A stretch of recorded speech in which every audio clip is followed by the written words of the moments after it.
Hey everybody, and welcome back to another Monday Mindful Moment. I am so excited to be back yet again with you. Have a little bit of a later start today, but I appreciate those that are able to join us. And even if you cannot join us live, please feel free to go back and listen anytime you can. That serves you best in your timing. If you are interested in former Monday Mindful Moments, then I encourage you to go to our website at www.serenitycounselingcenterva.com.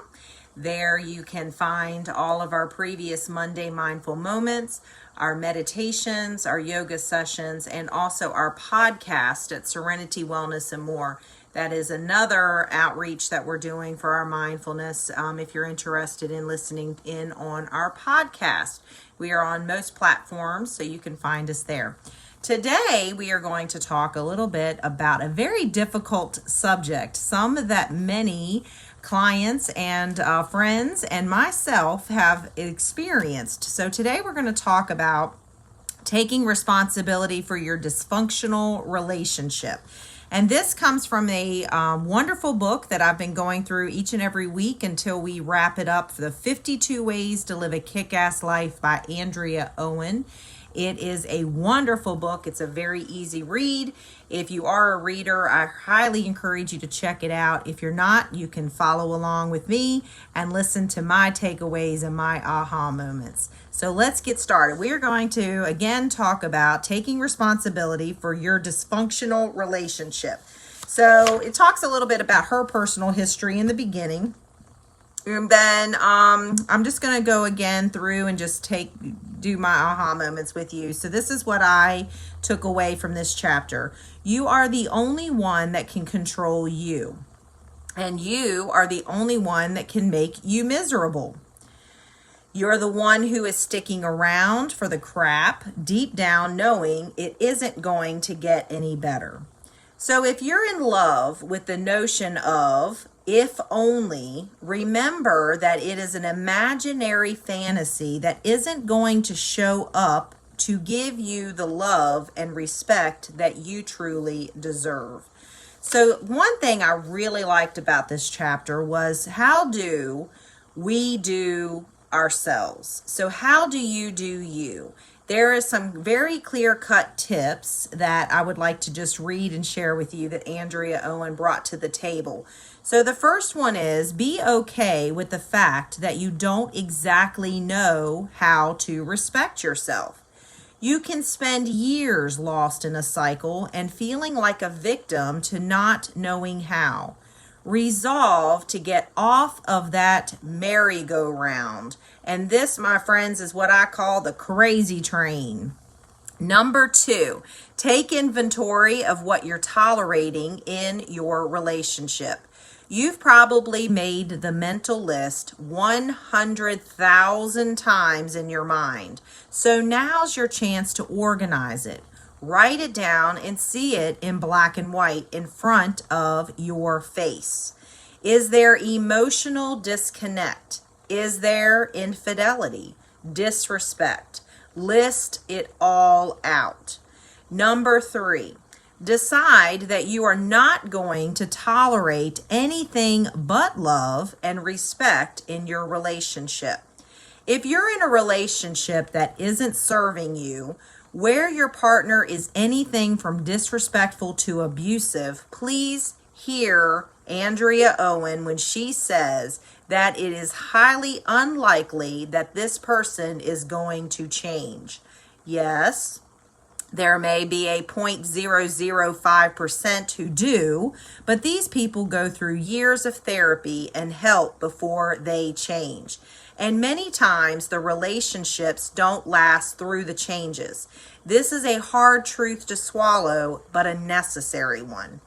And number 4, get professional help if you're committed to helping the relationship.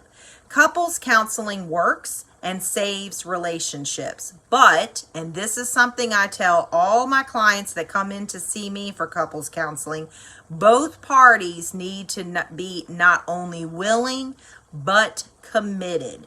If your partner is unwilling to get help in your relationship, we hate to say it, But that is an indicator that this person really does have issues that need to be helped, and he or she is afraid to face them. Plus, it's not a good sign of a healthy future for the relationship.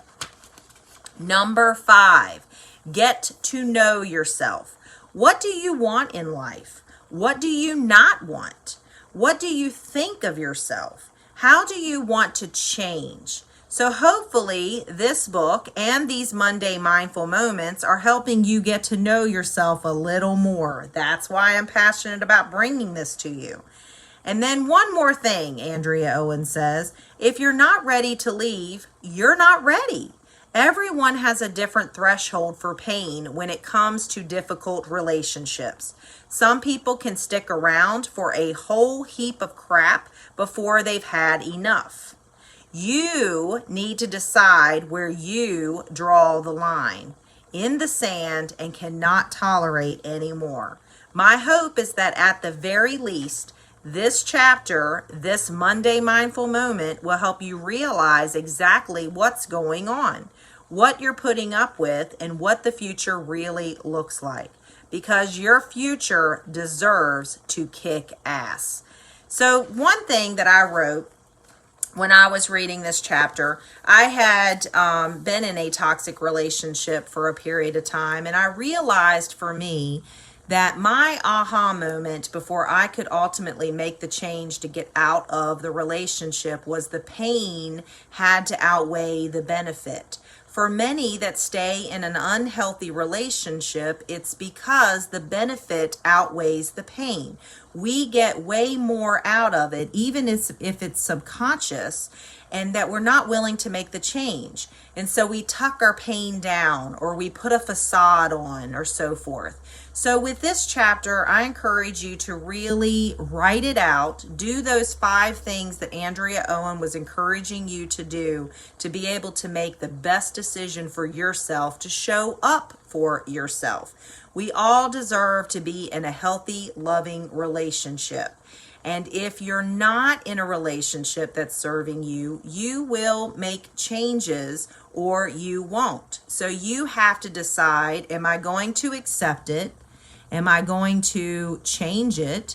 Am I going to leave it? So sometimes there are minimal things that we're willing to accept. So if you accept it, you have to do so with ease and grace and love towards yourself. Let the bitterness, the resentment go, because you're choosing to stay in the relationship, so make the best of it. Sometimes we can change things. We can change our approach. We can change how we handle things.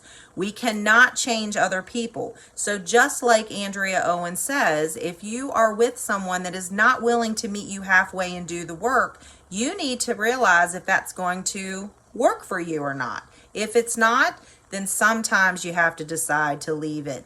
And that's how we can bow out with ease and grace. So if you need support, if you need some encouragement in dealing with how to get out of a dysfunctional relationship, please contact me and let me know. If you're at a distance, I'll make sure I help you connect with somebody that can meet with you one-on-one to empower you to make the best decision that is for you. And only you can make that decision, okay? So stay healthy, stay well. Please reach out, please comment, please share, because you never know who on your Facebook or your social media platform needs to hear this message. All right, take care, everybody. I hope everybody's doing well. Let me know how you are. Namaste, everybody. Bye-bye.